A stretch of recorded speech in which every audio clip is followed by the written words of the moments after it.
కీర్తనలు 122వ అధ్యాయం. యెహోవా మందిరమునకు వెళ్ళుదమని జనులు నాతో అనినప్పుడు నేను సంతోషించితిని. యెరూషలేమా, మా పాదములు నీ గుమ్మములలో నిల్చుచున్నవి. యెరూషలేమా, బాగుగా కట్టబడిన పట్టణం వలె నీవు కట్టబడి ఉన్నావు. ఇశ్రాయేలీయులకు నియమింపబడిన శాసనమును బట్టి యెహోవా నామమునకు కృతజ్ఞతాస్తుతులు చెల్లించుటకై వారి గోత్రములు, యెహోవా గోత్రములు అక్కడికి ఎక్కి వెళ్ళును. అచట న్యాయం తీర్చుటకై సింహాసనములు, దావీదు వంశీయుల సింహాసనములు స్థాపింపబడి ఉన్నవి. యెరూషలేము యొక్క క్షేమం కొరకు ప్రార్థన చేయుడి. యెరూషలేమా, నిన్ను ప్రేమించువారు వర్ధిల్లుదురు. నీ ప్రాకారములలో నెమ్మది కలుగునుగాక, నీ నగరులలో క్షేమముండునుగాక. నా సహోదరుల నిమిత్తమును నా సహవాసుల నిమిత్తమును నీకు క్షేమము కలుగునుగాక అని నేను అందును. మన దేవుడైన యెహోవా మందిరము నిమిత్తము నీకు మేలు చేయ ప్రయత్నించెదను. యాత్రా కీర్తనలలో ఇది 3వ కీర్తన. దీని వక్కణలో దావీదు రచించినట్లుగా చెప్పబడి ఉన్నది. తర్వాత ఈ కీర్తన అంతా కూడా యెరూషలేమును గురించి చెప్పబడినటువంటి కీర్తన. తర్వాత ఇంకా కొన్ని కీర్తనలు ఈ విధంగానే వ్రాయబడి ఉన్నాయి. 48వ కీర్తనలో మన దేవుని పట్టణమందు, అక్కడ కూడా అది యెరూషలేములో మధ్యలో ఉన్నటువంటి సియోను పర్వతం మీద ఉన్నటువంటి దేవుని యొక్క మందిరాన్ని గురించి చెప్పబడింది. తర్వాత అదే 48వ అధ్యాయం 8వ వచనంలో సైన్యములకు అధిపతి యెహోవా పట్టణమందు, మన దేవుని పట్టణమందు. దాని తర్వాత ఇక్కడ మనం చూస్తున్నటువంటి 122వ కీర్తన, తర్వాత 132వ కీర్తనలో కూడా దేవుని యొక్క నివాస స్థలాన్ని గురించి రాయబడింది. తర్వాత 137వ కీర్తనలో కూడా యెరూషలేము పాడైపోయిన దినమును గురించి, అంటే ఆ పట్టణాన్ని గురించి వ్రాయబడినటువంటి కీర్తనలు. సో వీటన్నిటిలో కూడా మనం ఈ చరిత్ర కనుక చూసుకున్నట్లయితే దేవుడు ఈ ఇవ్వబడినటువంటి ఇశ్రాయేలులకి వాగ్దానంగా ఇచ్చినటువంటి భూమిలో, ఈ కనాను దేశంలో యూదాకు బెన్యామీనులకి సరిహద్దులలో ఉన్నటువంటి ఈ పట్టణం అది యెరూషలేము. వీళ్ళందరూ కూడా యెహోషువ సమయంలో 40 సంవత్సరాల అరణ్యాత్ర ముగించిన తరువాత యోర్దాను నది దాటి కనాను దేశంలో ప్రవేశించి చాలా వరకు భూభాగాలను ఆక్రమించుకున్నప్పటికీ ఇంకా కొన్ని చోట్ల ప్రతి గోత్రంలో కూడా వాళ్ళ స్వాస్థ్య భాగాలలో వెళ్ళగొట్టకుండా ఉండబడినటువంటి అన్య గోత్రాల వారు లేకపోతే తెగల వారు నివసించారు. యెహోషువ కాలం నుంచి దావీదు సమయం రావడానికి దాదాపుగా 400 సంవత్సరాల పై చిలుకుపడింది. ఈ 400 సంవత్సరాల్లో కూడా కొన్ని ప్రాంతాలలో ఈ దేవుడు ఎవరినైతే పారద్రోలమని అడిగి ఉన్నాడో వాళ్ళందరూ కూడా అదే ప్రాంతాలలో నివసిస్తూ వచ్చారు. ఆ నివసిస్తూ వచ్చినటువంటి ప్రాంతంలో ఈ యెరూషలేము అనేటువంటి ప్రాంతంలో ఉన్నటువంటి వారు యెబూసీయులు. దానిని గురించినటువంటి చరిత్ర 2వ సమూయేలు గ్రంథం 5వ అధ్యాయంలో రాయబడింది. ఈ 400 సంవత్సరాలలో కూడా ఎవరు ఆ యెబూసీయులు అనేటువంటి వాళ్ళని కదిలించలేదు. కానీ దావీదు రాజు అయిన తర్వాత యెరూషలేములో అతడు మొట్టమొదటిసారిగా చేసినటువంటి కార్యం యెబూసీయులను ఓడించి ఆ పట్టణాన్ని స్వాధీనపరుచుకోవటం. అది మరో 2వ సమూయేలు 5వ అధ్యాయంలో చూడవచ్చు. దాని తర్వాత అతని కుమారుడైనటువంటి సొలొమోను మందిరాన్ని కట్టాడు ఆ పట్టణంలో సియోను పర్వతం మీద. అలా కట్టబడిన తర్వాత 2వ రాజులు చివరి అధ్యాయానికి వచ్చేటప్పటికి బబులోను రాజు అయినటువంటి నెబుకద్నెజరు యెరూషలేము యొక్క పట్టణం యొక్క ద్వారములు, తలుపులు అన్నిటినీ కూడా కాల్చివేసి మందిరాన్ని నాశనం చేసి దాన్ని అంతటిని కొని ఒక పాడైనటువంటి పట్టణంగా మార్చాడు. దానిని గురించిన వివరణ మనం విలాప వాక్యాల్లో చూడవచ్చు. అది జరిగిన తర్వాత 70 సంవత్సరాల తర్వాత మొట్టమొదటిసారిగా జెరుబ్బాబెలు, యెహోషువ, దాని తర్వాత ఎజ్రా, దాని తర్వాత నెహెమ్యా అనేటువంటి వాళ్ళని దేవుడు దాసత్వంలో నుంచి వెలుపలికి తీసుకొచ్చిన సమయంలో ఈ జెరుబ్బాబెలు దావీదు గోత్రికుడిగా ఉండి అతడు రాజరికానికి, యెహోషువ యాజకత్వానికి సంబంధించిన వారుగా ఉండి, ఎజ్రా తర్వాత ఈ పాత నిబంధనలో చివరిలో ఉన్నటువంటి కొంతమంది ప్రవక్తల సమయాలలో ముఖ్యంగా ఈ హగ్గాయ్, హబక్కుకు ఆ సమయాలలో ఈ దేవుని యొక్క మందిర నిర్మాణం జరిగింది. నెబుకద్నెజరు కాల్చివేసినటువంటి మందిరానికి వాళ్ళు తిరిగి మందిరాన్ని పునఃస్థాపించారు. దాని తర్వాత ఇంకా యెరూషలేము యొక్క గోడలు, తలుపులు నిలబెట్టకుండా, ప్రాకారాలు లేకుండా ఉన్నటువంటి ఆ పట్టణం యొక్క శిథిలావస్థను తెలుసుకొని షూషోను కోటలో రాజు దగ్గర ఉన్నటువంటి నెహెమ్యా తిరిగి వచ్చాడు. తిరిగి వచ్చినప్పుడు అతడు మరలా యెరూషలేము యొక్క గోడలు, ప్రాకారాలన్నిటినీ కట్టి, తలుపులన్నిటినీ నిలిపి దానిని ఒక స్థితికి మరలా తీసుకొచ్చాడు. ఆ సమయంలో ఏ విధంగా దావీదు సమయంలో యెబూసీయులు అతని మీద ఛాలెంజ్ చేసి ఈ పట్టణాన్ని ఎవరు పట్టుకోలేరని చెప్పాడో, నెహెమ్యా సమయంలో కూడా హొర్వోనీయుడు అయినటువంటి సన్బల్లటు, అమ్మోనీయుడు అయినటువంటి టోబియా, తర్వాత అరబీయుడు అయినటువంటి గెషేము, వీళ్ళందరూ కూడా ఎప్పుడూ ఇతనికి వ్యతిరేకంగా రకరకాలైనటువంటి విధానాలతో ఈ పట్టణం యొక్క ప్రాకారాలు నిలబెట్టకుండా ఉండటానికి ప్రయత్నం చేస్తూ వచ్చారు నెహెమ్యా సమయంలో. దాని తర్వాత ఈ జెరుబాబేలు వీళ్ళందరూ అది అయిపోయిన తర్వాత మరలా క్రీస్తు శకం 70వ సంవత్సరంలో యెరూషలేమును ఈ రోమా సైన్యాధిపతి అయినటువంటి వెస్పానియన్ అనే ఒక టైటస్ వెస్పానియన్ అతని పేరు, అతను ఈ యెరూషలేము యొక్క మందిరాన్ని, గోడలను వాటిని కూడా మళ్ళా కూల్చివేశాడు. అలా కూల్చివేయబడినటువంటి మందిరం తర్వాత ఇంతవరకు యెరూషలేము అనేటువంటి పట్టణం అయితే ఉన్నది, కానీ యూదుల యొక్క ఆధీనంలో లేదు. ప్రక్రియ అంతటిలో కూడా మనం చూస్తున్న విషయాలు ఏంటంటే, ఈ యెరూషలేము అనేటువంటి పట్టణం మనం చాలా సందర్భాలలో చూసినప్పుడు 132వ కీర్తనలో కానీ, ఇక్కడ మనం చదివినటువంటి 122వ కీర్తనలో కానీ, 48వ కీర్తనలో కానీ, తర్వాత ఎక్కడెక్కడైతే సొలొమోను మందిరం కట్టించాడో, తర్వాత జెరుబాబేలు, యెహోషువ వాళ్ళు కట్టారో, ఈ వాటన్నిటిలో కూడా ఇది దేవుని యొక్క నివాస స్థలం, దేవుడు తను కోరుకున్నటువంటి ప్రధానమైనటువంటి పట్టణం, ఇది వారి యొక్క రాజధాని. వీటన్నిటికీ వ్యతిరేకంగా దేవుడు తన బిడ్డలను ఏర్పరచుకొని ఇచ్చినటువంటి భూభాగంలో, దేవుడు ఏర్పరచుకున్నటువంటి స్థలానికి చుట్టూ ఉన్నటువంటి అన్యజనులు, శత్రువులుగా ఉన్నటువంటి వారు ఎవరూ కూడా ఈ పట్టణం మీద అది స్థిరంగా ఉండి క్షేమం కలిగి అభివృద్ధి చెందుతూ వాళ్ళందరూ కూడా సంతోషంతో ఉండటానికి అడ్డం పడేటువంటి శక్తులు దాని చుట్టూ ఆక్రమించుకుని ఉన్నారు. అందుచేత అది మాటికి కూడా పడగొట్టబడటం, కొంతమంది దేవుడు తన బిడ్డలను లేపి వాళ్ళందరినీ కూడా మరలా తిరిగి కట్టగలిగేటట్లుగా చేయటం, ఈ ప్రక్రియ తరతరాల నుంచి కూడా వస్తుంది. అలా జరిగినటువంటి సందర్భంలో మన ప్రభు అయిన యేసుక్రీస్తు సమయంలో, అప్పుడు కూడా హేరోదు సమయంలో మరలా ఈ మందిరాన్ని పునరుద్ధరించారు. అంటే అంతకుముందు జెరుబాబేలు, యెహోషువ వాళ్ళు కట్టినటువంటి మందిరాన్ని తిరిగి హేరోదు సమయంలో తిరిగి పునరుద్ధరించిన సమయంలో ప్రభువు మత్తయి సువార్త 24-25 అధ్యాయాలలో తన రాకడను గురించినటువంటి ఉపమానాలు చెప్పబోయే మునుపు ఈ పట్టణం యొక్క గోడలన్నీ కూడా కూల్చివేయబడతాయని చెప్పాడు. దాని ప్రకారంగా క్రీస్తు శకం 70వ సంవత్సరంలో ఆ విధంగా కూల్చబడ్డాయి. కానీ మిగిలినటువంటి ప్రవచనాలన్నీ కూడా ఏం చూపిస్తున్నాయంటే, ప్రభు యొక్క రాకడకు మునుపు మరలా యూదులు మందిరాన్ని కడతారని, ఆ మందిరంలో ఏదైతే అపవాదికి సంబంధించినటువంటిది అక్కడ ప్రత్యక్షం అవుతుందని, మరలా ఈ మందిరం కూల్చబడుతుందని, దాని తర్వాత ప్రభువే తిరిగి వస్తాడని జకర్యా గ్రంథం 6వ అధ్యాయంలో ఈ చిగురు అనేటువంటి, అంటే రాజుగాను యాజకుడిగా ఉన్న మన ప్రభువుని వచ్చినప్పుడు ఆయనే తన ఆలయాన్ని కట్టును అని రాయబడింది. ఆ ఒక్క వచనం చూద్దాం, చూడండి. జకర్యా గ్రంథం 6వ అధ్యాయం 12వ వచనం.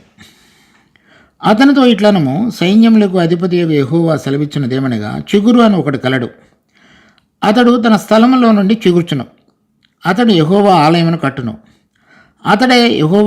కట్టును, అతడు ఘనత వహించుకొని సింహాసనాసీనుడై ఏలును,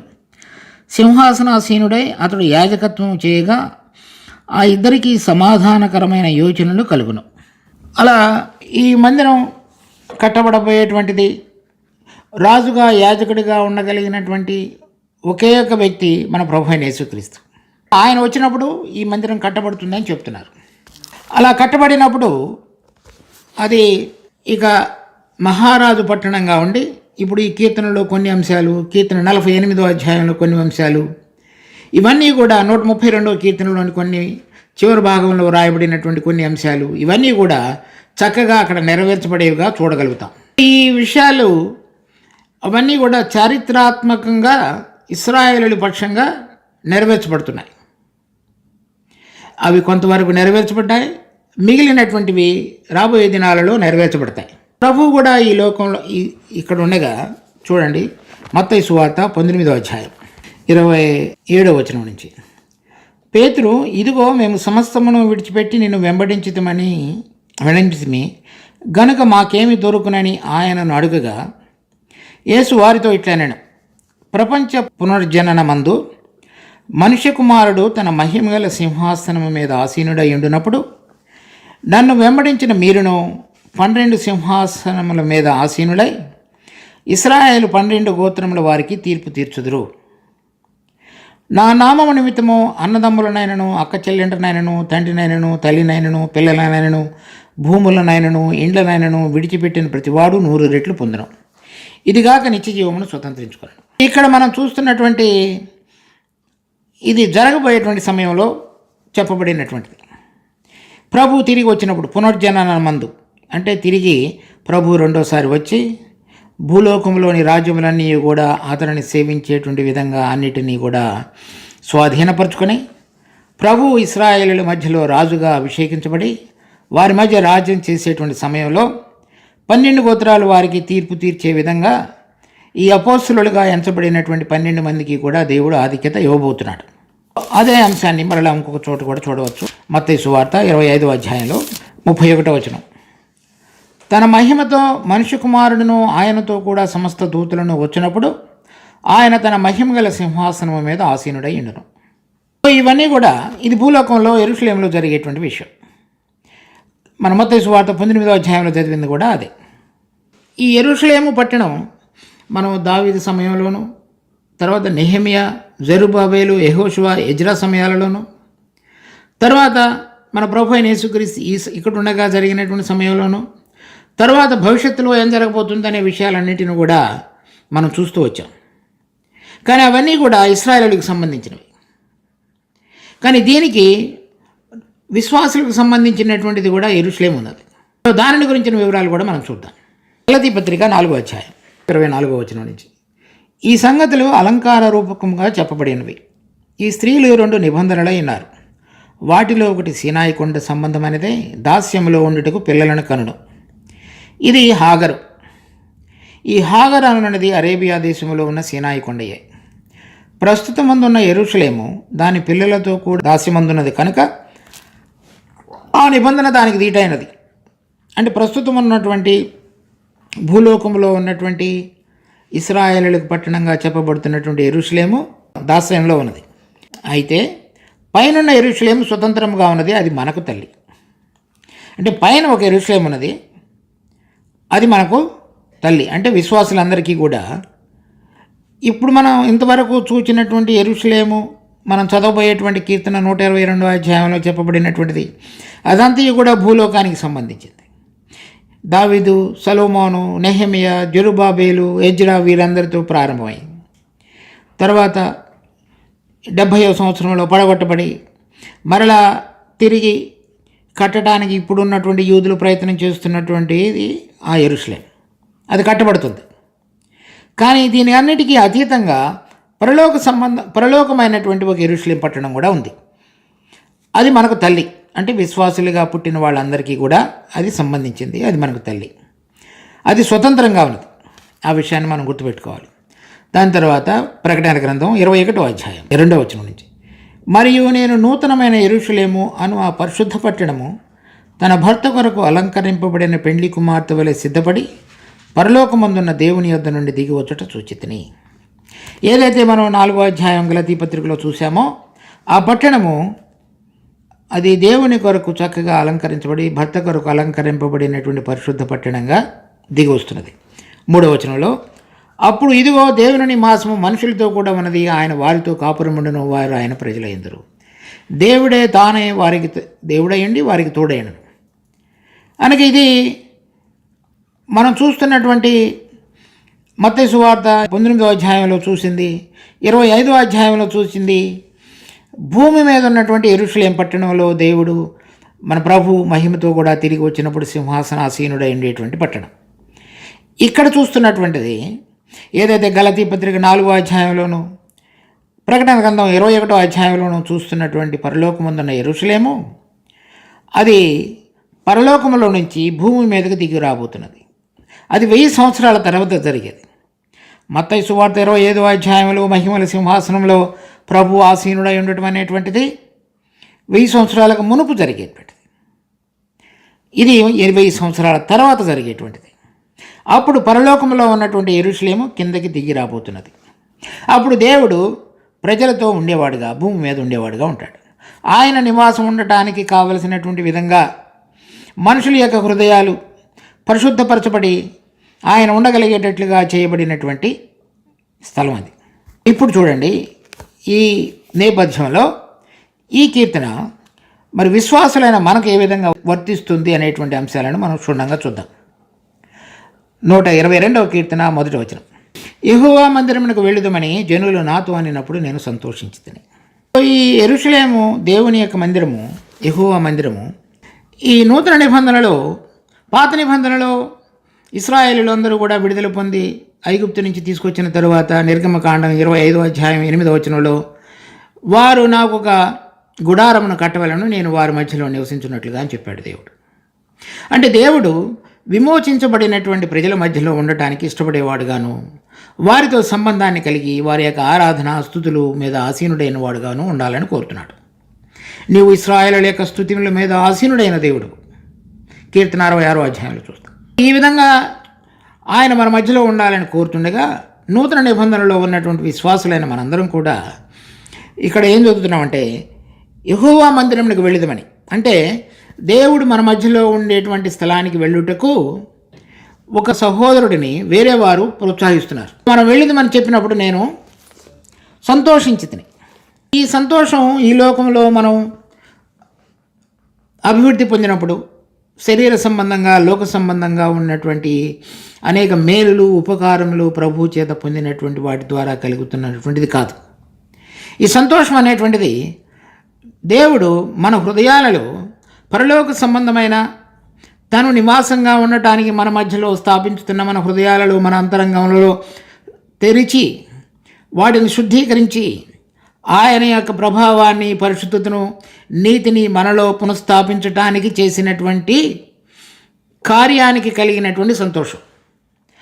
అటువంటి మనసు కలిగి దేవుని యొక్క ప్రక్రియను వారి జీవితాలలో పరిశుద్ధతలో, నీతిలో ముందుకు కొనసాగించుతూ ఉన్నటువంటి ఒక వ్యక్తి వేరే వారు కూడా అటువంటి విధంగా మనసు కలిగి మనందరం కూడి వచ్చినప్పుడు దేవుడు మన మధ్యలో ఉంటాడు అనేటువంటి అనుభవం కలిగిన వారు ఒకరినొకరు హెచ్చరించుకుంటూ చెప్పుతున్నటువంటి మాటలలో వ్యక్తిగతంగా తను పొందినటువంటి అనుభవాన్ని మాత్రమే కాకుండా అందరితో కూడా కలిసి వారి మధ్యలో ఆయన మందిరంగా చేయబడినటువంటి అనుభవంతో కలిగి జీవించటానికి. ఇప్పుడు చాలామంది ఏంటంటే ఒక ఇటుకలతోటి, సున్నంతో కట్టబడినటువంటి ఇది బిల్డింగ్ని దేవుని యొక్క మందిరంగా పోల్చారు. అది కాదు.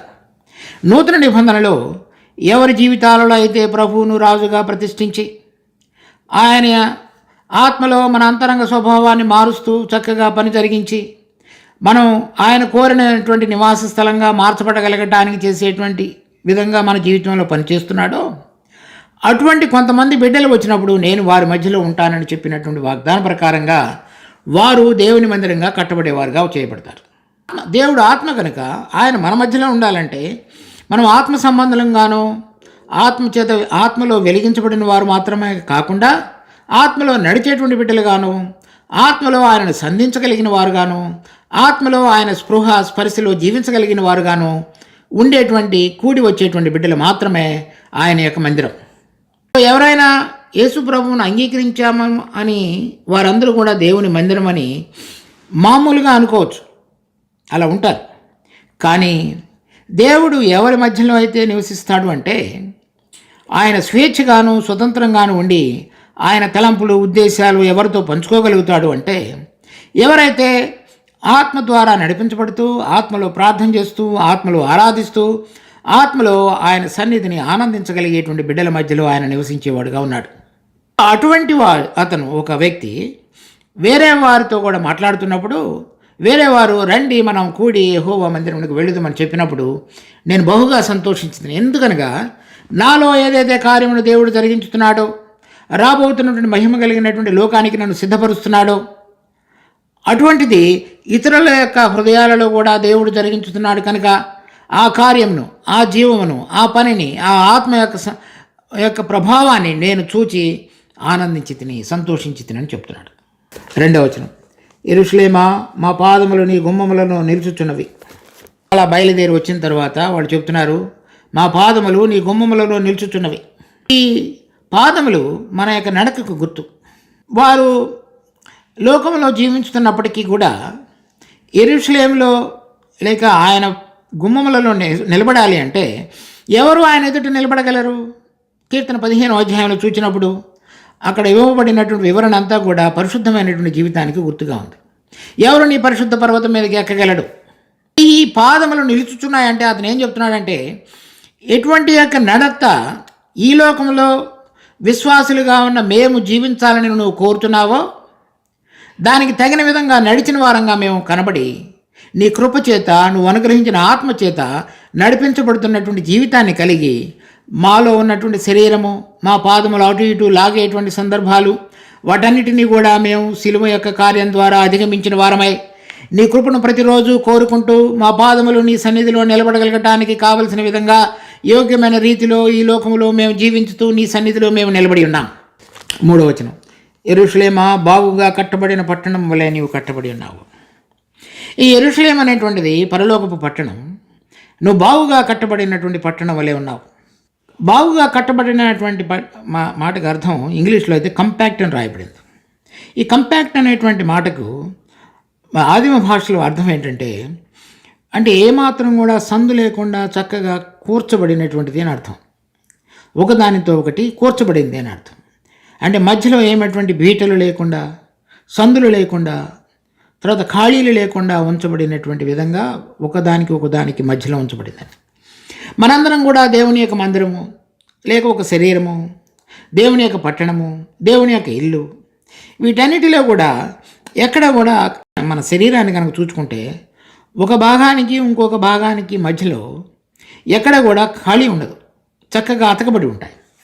సో ఈ బాగుగా కట్టబడటం అనేటువంటిది సంఘము, లేకపోతే దేవుని యొక్క నివాస స్థలము, దేవుని యొక్క మందిరం, దేవుని యొక్క ఇల్లు ఆ విధంగా కూర్చబడినటువంటిది అని అర్థం.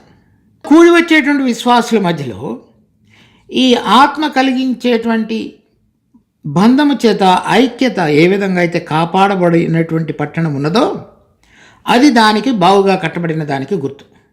ఎఫెసీ పత్రిక 4వ అధ్యాయం 1-2 వచనాల్లో చెప్పబడినట్లు ఆత్మ కలిగించే ఐక్యమును మీరు సమాధానం అనే బంధం చేత కాపాడుకున్నట్టు. ఈ ఆత్మ మనందరినీ కూడా ఒకే ఆత్మ, ఒకే దేవుడు, ఒకే బాప్తిజము, ఒకే జీవము, ఒకే విశ్వాసము. ఎవరైతే ఆత్మ చేత లేవనెత్తబడ్డారో, తర్వాత ప్రభు అయిన యేసుక్రీస్తు యొక్క మరణ, భూస్థాపన, పునరుద్ధానాలలో విశ్వాసముంచి పరిశుద్ధాత్మ అనే వరాన్ని పొంది ఆత్మ ద్వారా నడిపించబడుతున్నటువంటి బిడ్డలందరినీ మరలా ఆత్మ చక్కగా కూర్చి ఏకముగా కూడి రాగలిగినట్లుగా చేయబడి ఉన్నారో వాళ్ళే పరలోకపు యెరూషలేం పట్టణం. ఎవరెవరైతే వ్యక్తిగతంగా ఉంటూ ప్రభువుతో సంబంధం కలిగి ఉన్నప్పటికీ వేరే వారితోటి అటువంటి విధంగా కూర్చబడినటువంటి అనుభవంగా లేరో వారు యెరూషలేము మందిరం అని చెప్పడానికి అవకాశం లేదు. ఈ యెరూషలేం అనేటువంటిది మనము అందరి బిడ్డలతోటి, అందరి బిడ్డలు మనతోటి, అందరి విశ్వాసులు కలిసి కూర్చి ఏకముగా కూర్చబడినటువంటి పట్టణమని అర్థం. ఎప్పుడైతే ఈ నిజమైనటువంటి ఆత్మ యొక్క బాప్తిజం, ఆత్మలో బాప్తిజం పొంది చక్కగా ఆయన ఇచ్చినటువంటి వరముల చేత ప్రతి వారు వారి వారి పాలు నిర్వర్తించడానికి ఒకరితో ఒకరు అసూయ మత్సరము లేకుండా కూర్చబడతారో అది బాగుగా కట్టబడటం. చూడండి ఒక వచనం, అపోస్తుల కార్యములు 2వ అధ్యాయం 44వ వచనం. విశ్వసించిన వారందరూ ఏకముగా కూడి. ఏకముగా అనేటువంటిది అక్కడ మన పాత నిబంధనలో నువ్వు బావుగా కట్టబడిన అనేదానికి అర్థం. తర్వాత చూడండి 4వ అధ్యాయం అపోస్తుల కార్యము 32వ వచనం. విశ్వసించిన వారందరూ ఏక హృదయమును ఏకాత్మయు కలిగి వారైండిరి. అది బావుగా కట్టబడటం అనేదానికి అర్థం.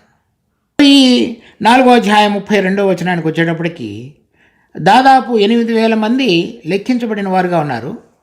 అనుదినము ప్రభు వారికి చేర్చుచుండను అనేటువంటిది సంఖ్య వ్రాయబడలేదు. అనగా కొన్ని వేలల్లో ఉన్నారు. ఆ వేలల్లో ఉన్నటువంటి వారందరూ కూడా ఏక ఆత్మయు ఏక హృదయమును కలిగిన వారుగా ఉన్నారు. ఈ యెరూషలేము బావుగా కట్టబడిన పట్టణం వలె ఉన్నామంటే ఎవరెవరైతే ఇప్పుడు ప్రభు యొక్క ఆత్మను వారి హృదయాలలో నిరాటంకంగా జీవింపచేసేటువంటి అనుభవం కలిగి వారి పాదాలు ఆత్మచేత చక్కగా నడిపించబడుతున్నటువంటి నడవడి కలిగి ఉన్నారో వారందరూ కూడి చక్కగా బావుగా కట్టబడి ఉన్నారని చెప్తున్నాడు. ఈ అనుభవం లేకుండా ఈ పరలోకపు యెరూషలేము మనం స్వతంత్రంగా ఉన్నదని గలతీ పత్రిక 4వ అధ్యాయంలో చదివింది కానీ తర్వాత 21వ అధ్యాయంలో ప్రకటన గ్రంథంలో చదువుతున్న దానిలో కానీ మనము పాలు పొందకుండా తప్పిపోయే అవకాశం ఉన్నది. కనుక మనం దాని విషయంలో జాగ్రత్త కలిగి ఎవరెవరైతే ఆయన మరి ఉచితంగా రక్షణ పొందారో తరువాత ఆయన ఆత్మ మనలో జీవించగలిగేటువంటి విధంగా క్రమంగా చూసుకుంటూ ఆయనను దుఃఖపరచకుండా ఆయన మనలోనూ మనందరం కలిసి ఒక మందిరంగా మన మధ్యలో ఆయనతోటూ మనం సహవాసత కలిగి ముందుకు సాగగలగటం అనేటువంటిది బావుగా కట్టబడటం. 4వ వచనం. ఇశ్రాయేలీయులకు నియమింపబడిన శాసనమును బట్టి యెహోవా నామమునకు కృతజ్ఞతాస్తుతులు చెల్లించుటకై వారి గోత్రములు యెహోవా గోత్రములు అక్కడికి వెళ్ళెను. ఈ ద్వితీయోపదేశకాండం 12వ అధ్యాయం 5-6 వచనాల్లో కనుక చూస్తే ఇశ్రాయేలీయులు 20 సంవత్సరాలు పైబడిన వాళ్ళందరూ కూడా సంవత్సరానికి 3 సార్లు యెరూషలేములో, అంటే అది దేవుడు తన నివాస స్థలంగా ఏర్పరచుకున్నటువంటి పట్టణం, అక్కడ వారందరూ కూడి రావడానికి వాళ్ళు రావాల్సిందే. ఆ కృతజ్ఞతాస్తుతులు చెల్లించుటకై ఆ గోత్రములు అక్కడికి ఎక్కి వెళ్ళిను. అనగా ఇప్పుడు మనం ఈ నూతన నిబంధనలో వాళ్ళందరూ కూడా ఆ విధంగా వచ్చేవాళ్ళు. ఈ పస్కా పండుగ సమయంలో, తర్వాత 2వసారి పెంతెకోస్తు సమయంలో, తర్వాత 3వసారి పర్ణశాలల పండుగ. 3 సార్లు సంవత్సరానికి ప్రతి వాళ్ళు కూడా కూడి వచ్చేవాళ్ళు. వచ్చినప్పుడల్లా దేవునికి ఆరాధన స్తుతులు బలులు అర్పించేవారు. ఇప్పుడు నూతన నిబంధనలో మనం సంవత్సరానికి 3 సార్లు కాదు, మనందరం కూడి రాగలగటానికి ఎప్పుడెప్పుడైతే రాగలమో అప్పుడు. మొదట ఆది సంఘ దినాలలో వాళ్ళు ప్రతిరోజు కూడి వచ్చారు. తర్వాత మనం చివరికి అపోస్తుల కార్యం 20వ అధ్యాయానికి వచ్చేటప్పటికి ఆదివారం రొట్టె విరుచుటకు మేము కూడి ఉండగా, తర్వాత జరుగుతున్నటువంటి ఈ మార్పుల యొక్క అన్ని ప్రక్రియలన్నింటిలో కూడా మరి ఈ విధంగా ఆత్మలో జీవిస్తూ చక్కగా ఆత్మచేత నడిపించబడుతున్నటువంటి పరిశుద్ధులందరూ కూడా ఆదివారం ప్రభు పునరుద్ధానుడై తిరిగి లేచిన దినమందు ఆయన గుర్తు చేసుకుంటానికి రొట్టెలో పాలు పొందుతూ ఆరాధిస్తూ, తర్వాత వారికి కలిగినటువంటి ఇతర సమయాలలో బైబిల్ పఠనానికి కానీ ప్రార్థనకు కానీ ఇంకా ఇతర కార్యక్రమాలకు కూడి వచ్చేవారుగా చేయబడ్డారు. మనం ఎప్పుడెప్పుడైతే కూడి వస్తుంటామో ఆయన ఇచ్చిన వాగ్దాన ప్రకారంగా ఆయన మన మధ్యలో ఉండేవాడుగా ఉన్నాడు. వీటన్నిటిలో కూడా ఆయనకు కృతజ్ఞతాస్తుతులు చెల్లించటికి వారు సంవత్సరానికి 3 సార్లు మాత్రమే మనము వీలు కుదిరినప్పుడల్లా, కలవటానికి అవకాశం ఉన్నప్పుడల్లా కలిసి ఆయనను ఘనపరిచే వారంగా చేయబడ్డాం. దీనిని చాలామంది నిర్లక్ష్యం చేసేవారుగా ఉంటారు. మనకు అవకాశం ఉన్నప్పటికీ కూడా మనకు దాని మీద సరైనటువంటి ఆసక్తి లేకుండా మనం వెళ్లకుండా ఉండేటువంటి సందర్భాలు చాలా ఉండిపోతాయి. కానీ వాటిని మనం ఆ విధంగా చూడకూడదు. దేవుడు మన మధ్యలో ఉన్నాడు.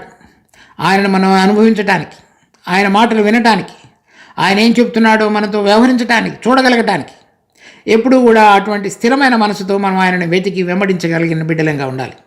5వ వచనం. అతడు న్యాయం తీర్చుడికై సింహాసనములు, దావీదు వంశీయుల సింహాసనములు స్థాపింపబడి ఉన్నవి.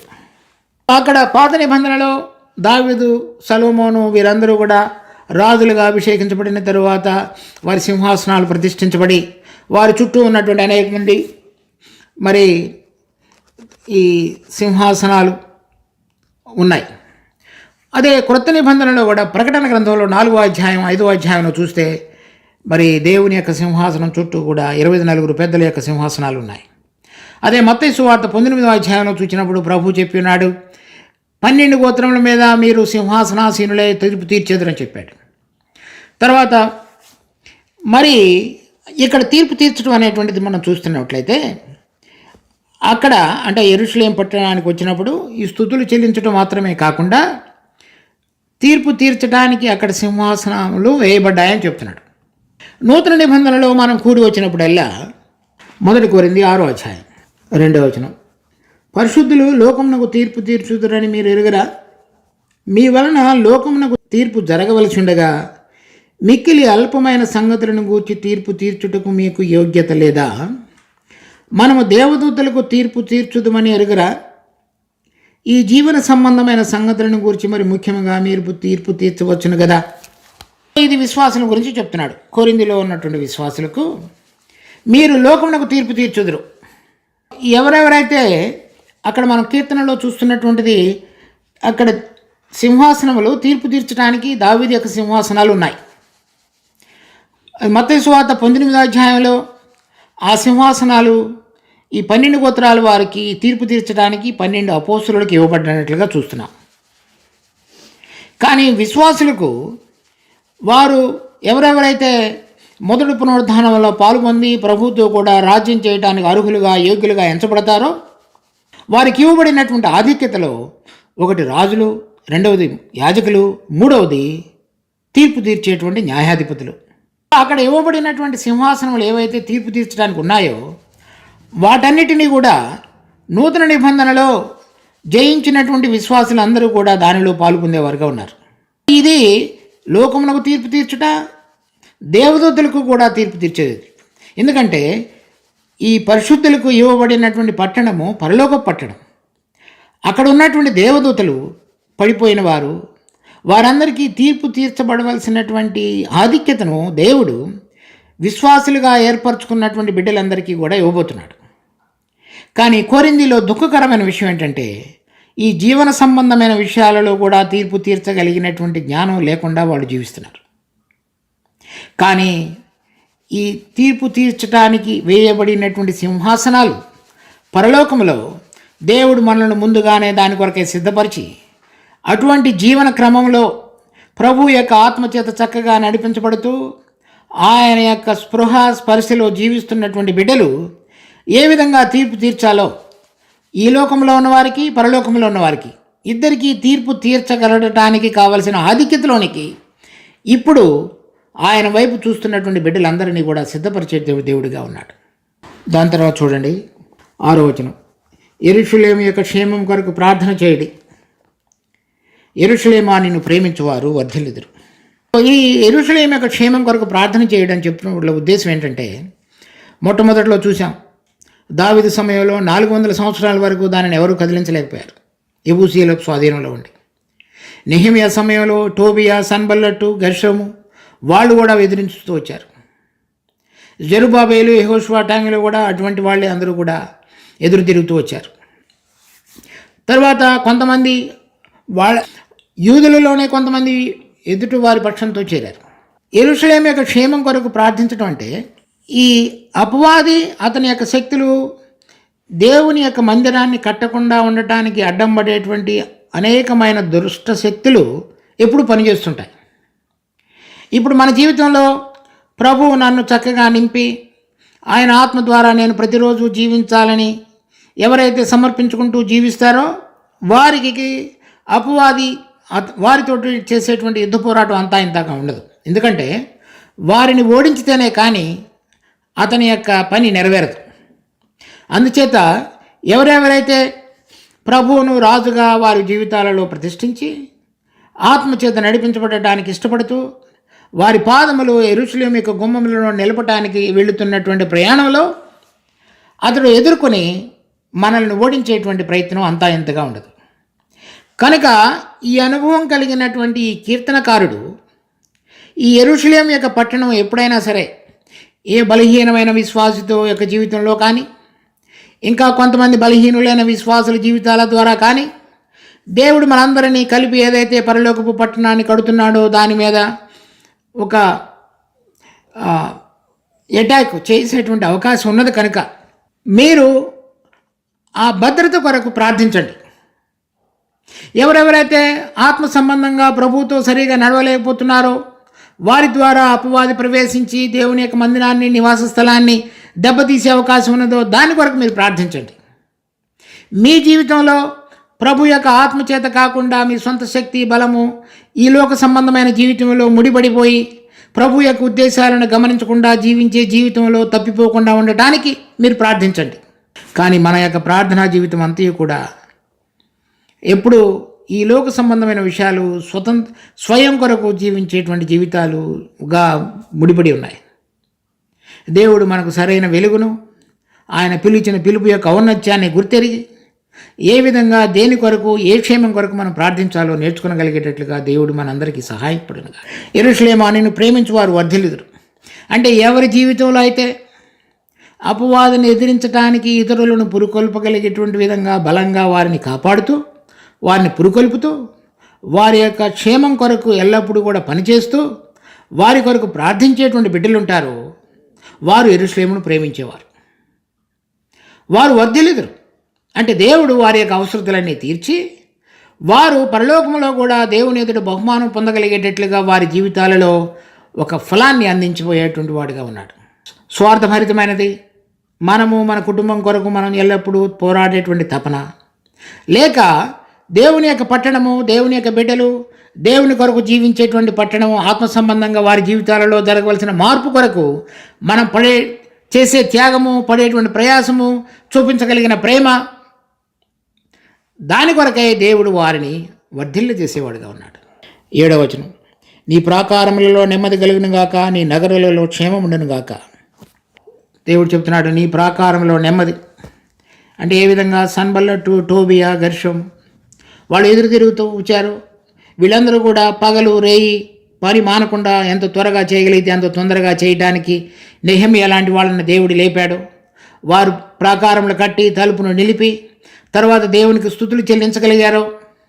కనుక పడగొట్టబడబోయేటువంటి ప్రాకారములన్నిటి విషయంలో జాగ్రత్త కలిగి ఈ నెమ్మది కలిగి ఉండటానికి చేయవలసిన పనిని నెరవేరుస్తూ ఏకముగా కూడి రాగలుగుటకు, బాగుగా కట్టబడిన పట్టణం వలె ఉండగలుగుటకు, ఏది ప్రతి ఒక్క విశ్వాసి వారి వారి యొక్క బాధ్యతను నెరవేర్తించాలో ఆ విధంగా నెరవేర్తించగలుగుటకు మనందరం కూడా జీవించినట్లయితే అప్పుడు మన ప్రాకారములలో నెమ్మది ఉంటుంది. మనలోనే సరైనటువంటి ఐక్యత లేనట్లయితే నెమ్మది ఉండదు. ఈ ఆత్మ కలిగించేటువంటి ఐక్యతను కాపాడుకునేటువంటి విషయంలో ఈ సమాధానం అనే బంధం, ఈ త్యాగంతో కూడినది, ఇతరులను ప్రేమించగలిగినటువంటి బంధం ఏదైతే ఉండాలో అది ఉన్నప్పుడు మాత్రమే మన ప్రాకారములలో నెమ్మది ఉంటుంది. మనలో త్యాగభరితమైనటువంటిది, ప్రేమ చేత నింపబడినది కాకుండా స్వార్థభరితమైనటువంటి జీవితాలు, ఇతరులతో పోటీ పడేటువంటి జీవితాలు, అసూయ మత్సరంతో కూడినటువంటి జీవితాలలో విశ్వాసుల్లో ఉన్నట్లయితే అప్పుడు నెమ్మది ఉండదు.